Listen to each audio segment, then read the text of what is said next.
एक बार की बात है, एक जंगल में एक चालाक लोमड़ी रहा करती थी।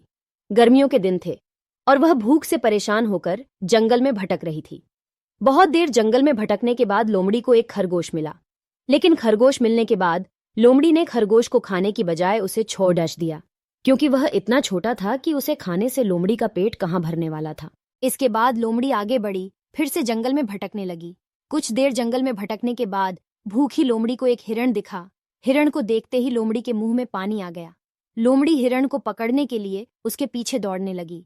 लोमड़ी ने अपनी पूरी ताकत से हिरण का पीछा किया, पर हिरण लोमड़ी की पकड़ में नहीं आया। अब लोमड़ी खाने की तलाश में बहुत ही थक चुकी थी। जब लोमड़ी के हाथ हिरण भी नहीं लगा, तो लोमड़ी सोचने लगी कि इससे अच्छा होता वह छोटे से खरगोश को ही खा लेती, जिसको उसने छोड़ा था। कुछ देर आराम करने के बाद लोमड़ी खरगोश को ढूंढने के लिए फिर से जंगल में भटकने लगी। जंगल में खरगोश को ढूंढते हुए लोमड़ी वहां पहुंची जहां उसने खरगोश को देखा था, लेकिन लोमड़ी को वहां खरगोश नहीं दिखा।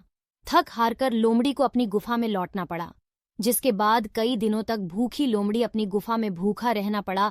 इसलिए जो मिले उसे हाथ से जाने नहीं देना चाहिए।